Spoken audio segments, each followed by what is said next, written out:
100 mega ya dengan kebutuhan streaming misalnya seperti itu. Nah, dari contoh yang didapat ini hanya 13,2 megabyte saja. Sudah cukup jelas untuk bagian 2, perintah jaringan dan internet. Oh, satu lagi ya, ini berkaitan sama ping.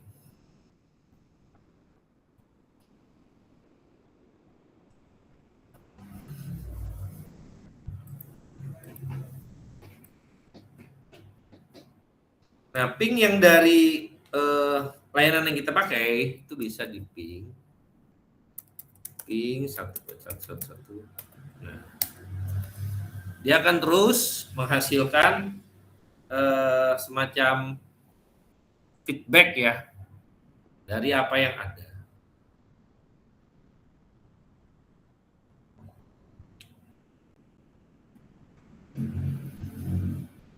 Situ ada time-nya, kemudian penggunaannya, ada TTL, ada SSL nanti. Nah itu ICMP itu loopback-nya dia, dan dia alfabet ya. Jadi untuk yang pertama berapa, kedua berapa, ketiga berapa, itu lanjut terus. Nah, kalau kita mau berhentikan, kita di Ctrl Z. Nah, begitupun kalau konteksnya adalah dari eksternal dengan kita menggunakan si Google misalnya.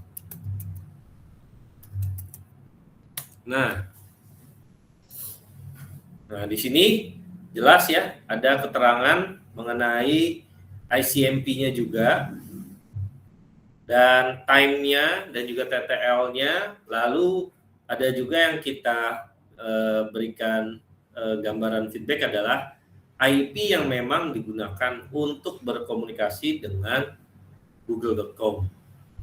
Nah, IP yang dipakai adalah 142.251.10.113. Oke, nah kalau sudah clear.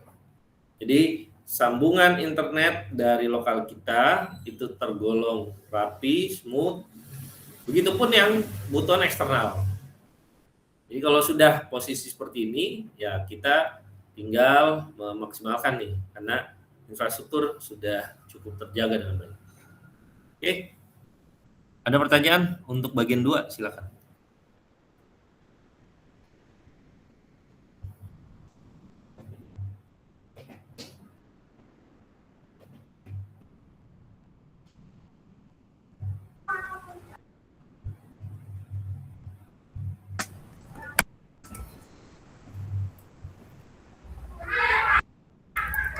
Bapak maaf, saya mau nanya ini buat nyetop yang tadinya itu gimana ya Pak? Yang stop si pingnya ini.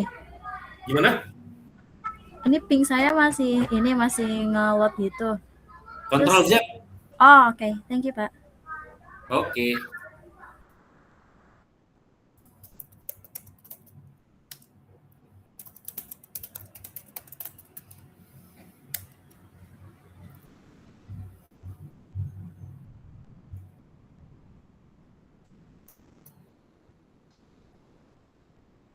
Pak, ini tuh real time ya Pak, jadi gak bakal berhenti ya kalau nggak di stop ya Pak?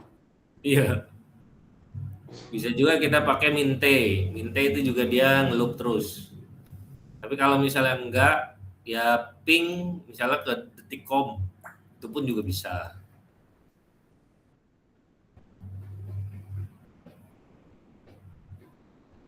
Pak. Jadi tergantung dari sisi kitanya. Ya. Ya silakan.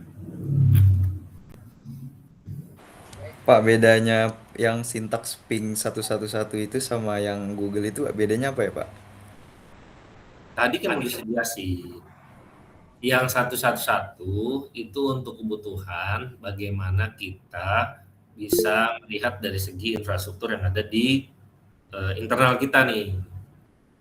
Kan kita ada sambungan internet, tapi kita menggunakan dari lokalannya yang ada di lingkup kita. Tapi kalau misalnya yang Google, dia pakai konteksnya sumber luar.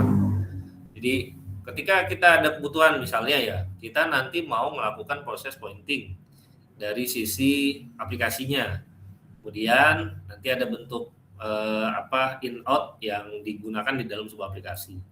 Nah, dari situ kita bisa menggunakan IP yang nantinya bisa dipakai di dalam konteks aplikasi yang memang dibuat oleh Google.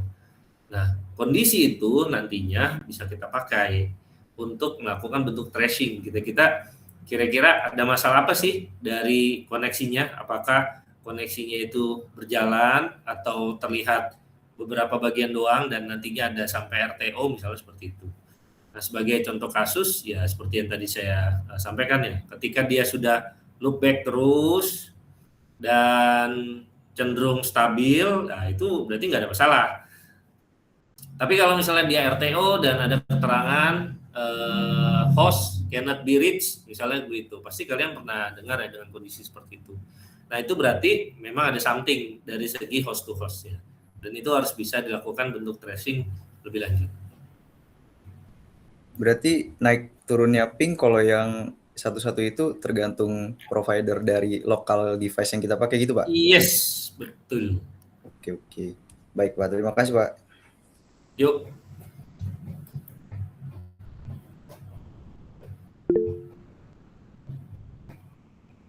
Yuk. Kalau ada tulisan DUP tanda seru itu kenapa, Pak? Gimana? Ada tulisan DUP terus tanda seru di samping MS. Kayak gimana, Kia? Coba lihat. Bentar, Pak.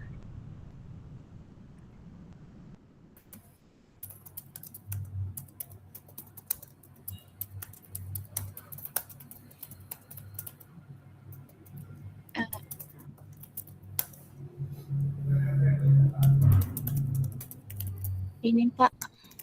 Yuk. Share screen ya. Ini ada DUP.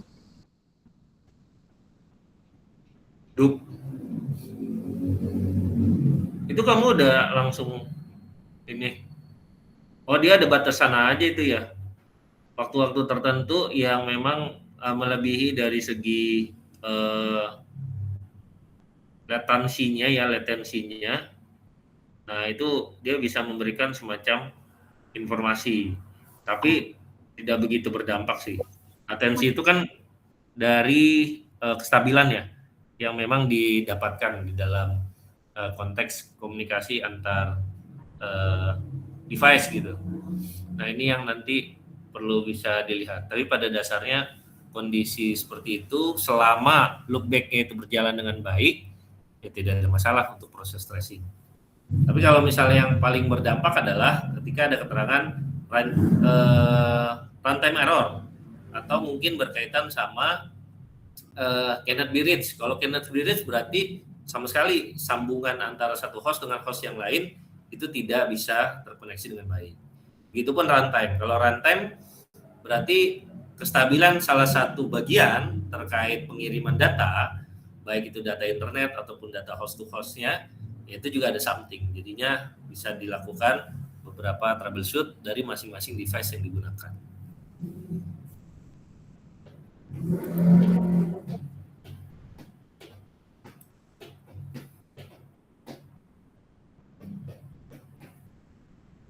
Aman?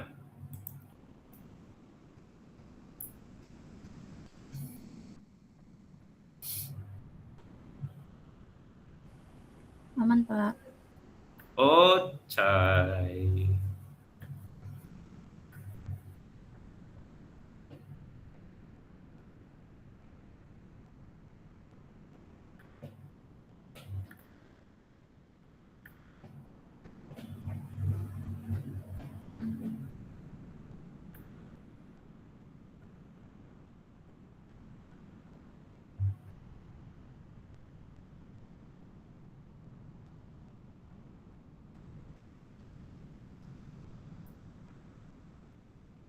Ada pertanyaan lagi? Belum ya?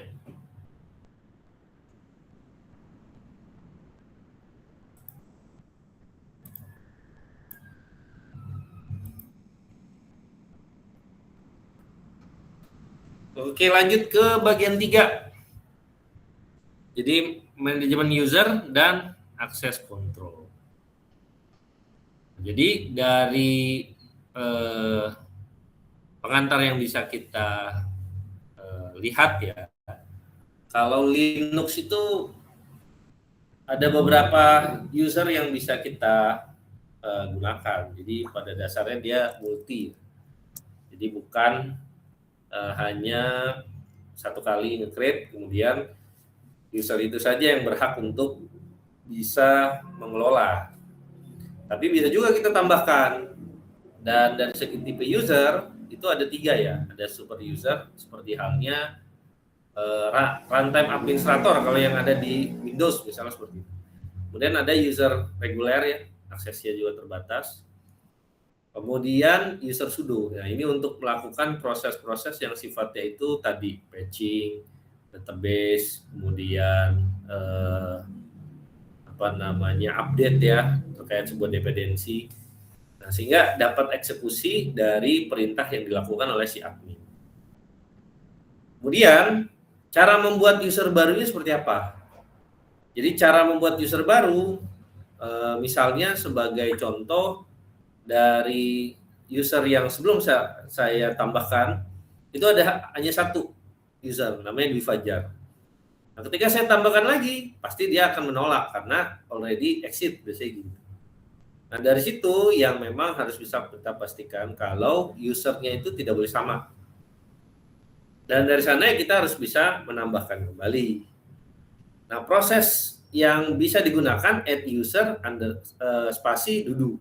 Contohnya seperti itu ya. Nah, dari kondisi tersebut, dia akan bisa membuat user dan grup dengan nama yang sama, dudu.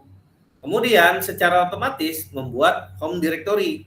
Jadi setiap user yang baru, dia akan mendapatkan directory home tersendiri. Contoh,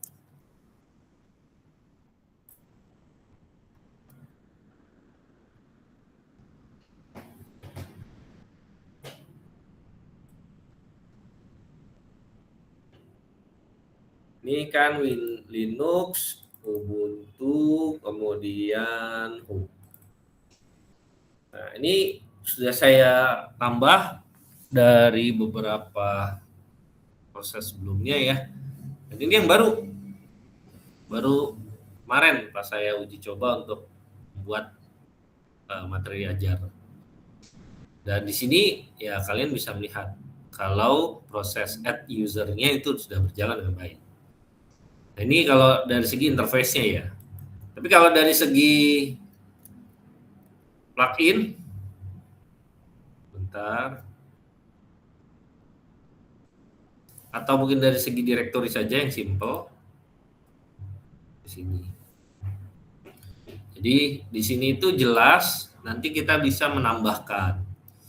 Cara menambahkannya ya jelas juga. Cuma kalau kita ambil titik ini, nah, jadi kita mencari direktori mana yang bisa digunakan untuk menyampaikan dari segi kalau di direktori tersebut, folder tersebut itu ada 2 isi, baik yang duduk dan juga Dwi Fajar.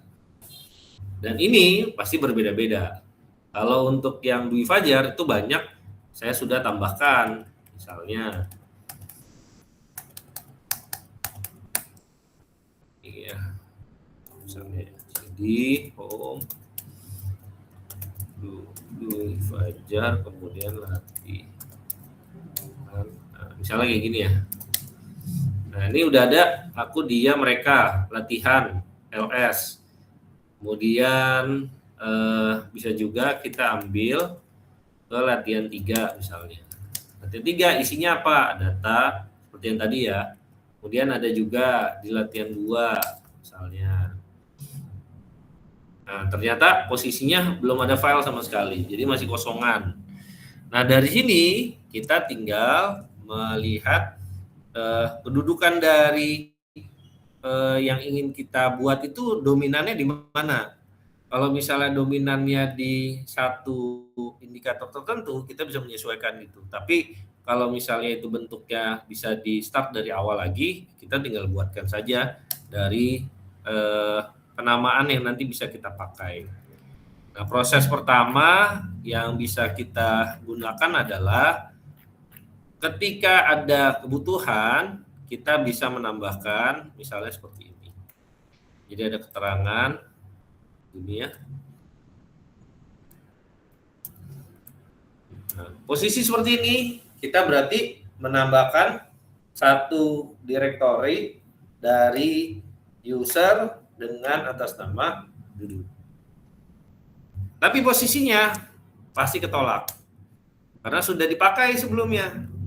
Kita tinggal bisa menyesuaikan kembali, misalnya dengan menggunakan penamaan lain pasti. Nah, dari situ kita bisa melakukan beberapa tahapan ya. Misalnya kalau sudah kita tambahkan, pasti dia akan ada beberapa bagian yang dikonfigurasi secara otomatis. Nah, salah satu hasil yang bisa didapatkan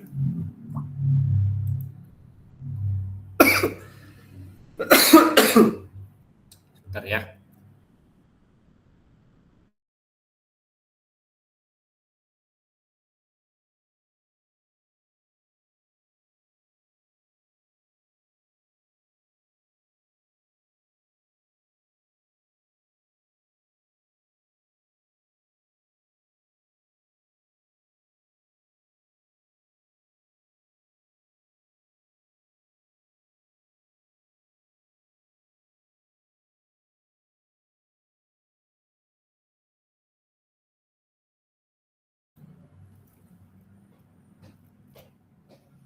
Oke, kelihatan ya.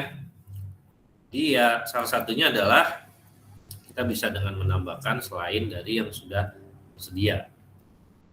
Nah, posisi itu nanti akan menghasilkan seperti yang sudah saya share simpan ya dalam dokumen. Nah, dia akan bisa membuat seperti ini. Jadi ketika memang sudah ada yang eksis di sini ya, kita tambah yang baru, dia ada info adding secara otomatis nih, selecting, adding new group, adding new user, creating home, copying file, password nanti kita minta. Jadi nanti secara otomatis juga kita cukup sekali kemudian retype, habis itu dia langsung generate. Dan dari sana dia tinggal menambahkan beberapa bagian. Nah, kemudian sampai tahap seperti ini, berarti dia secara otomatis sudah memiliki akun baru. Dengan nama apa? Namanya Dudu. Nah, posisi itu masih belum begitu kuat. Karena apa? Karena belum diberikan satu akses untuk bisa menjalankan perintah sudo. Sudo bisa digunakan untuk melakukan tahapan seperti ini.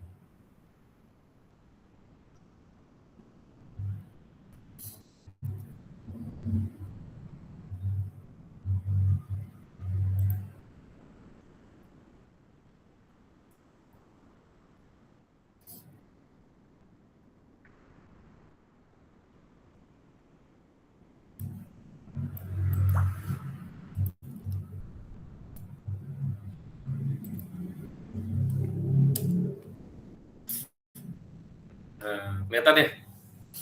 Jadi kalau sudah seperti ini, dia sudah masuk ke user dari yang sudah dibuat, yaitu atas nama Dudu. Nah, kalau sudah seperti ini, salah satu indikator bisa melakukan proses sudo adalah ketika digunakan sudo apt update, dia bisa merespon. Kita lihat ya.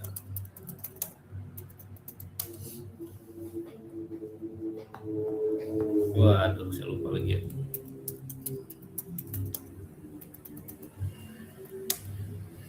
Coba satu lagi sebentar.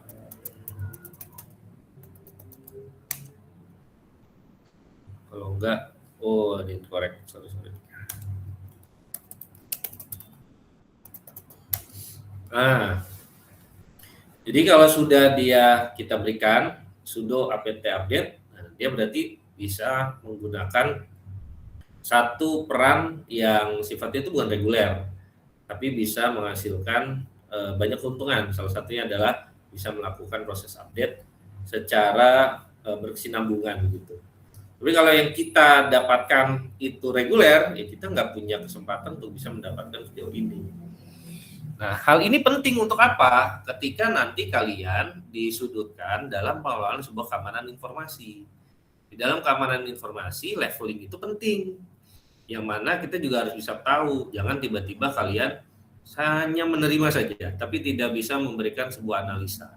Misal, kalian diberikan akses hanya sebagai reguler, ya, dan dari situ kalian diminta untuk melakukan proses-proses yang sifatnya itu ya kompleks, dan dari situ ternyata kalian ya terbentur dari segi aksesibilitas yang diberikan. Nah, oleh sebab itu yang harus bisa dilihat lebih lanjut adalah kalian bisa memberikan beberapa contoh ketika memang dari segi akses yang diberikan memang sangat terbatas. Nah, disinilah yang harus bisa kalian berikan statement. Caranya seperti apa? Ya kita uji coba nih. Oh, sudo apt update yang nggak bisa, bagaimana saya mau melakukan proses tindak lanjut keamanan informasinya, bagaimana kita mau melakukan bentuk tracing, bagaimana kalau misalnya kita mau menggunakan skala proses yang lebih tinggi lagi. Nah, ini pasti akan terkendala. Nah, ini yang menjadi satu pesan yang ingin saya sampaikan terkait manajemen user dan juga akun, sehingga nantinya berdampak dari segi keamanan informasi. Oke?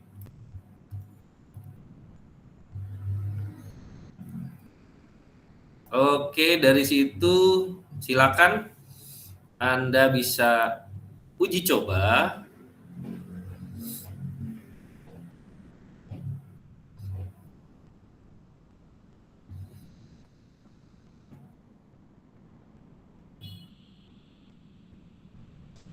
Jadi dari situ kita bisa uji coba, dan dari situ juga kita bisa mengecek secara langsung ya dari apa-apa yang ada di dalam lingkup dari sisi perangkat yang kita pakai.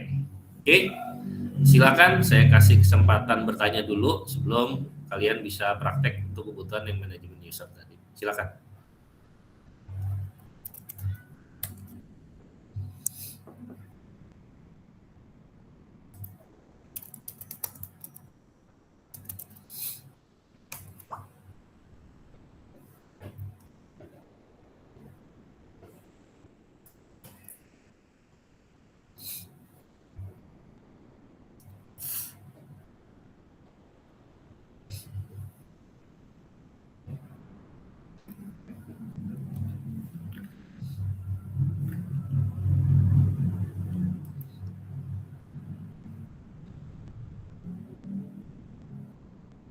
Tidak ada pertanyaan.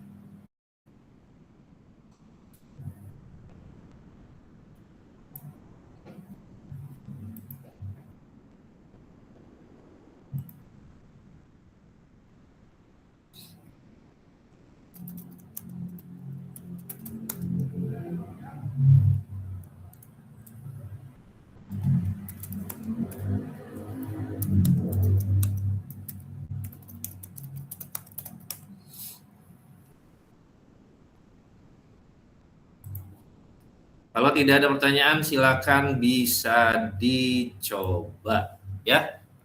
Saya kasih waktu 15 menit, kemudian nanti saya akan panggil ya. Mulai dari sekarang silakan on cam.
Sudah? Elman langsung melihat ke layar. Begitupun yang lain. UTS-nya kita sampai sini ya. Dan ada beberapa contoh kasus yang nanti ya bikin-bikin logik kalian muter-muter dikit lah ya. Yang penting logiknya bisa dipahami ya. Tadi kan yang sempat saya bilang logik dari sisi yang dijawab sama Adrian. Itu salah satu contohnya. Mau berapa soal kira-kira UTS? 10 soal cukup lah ya.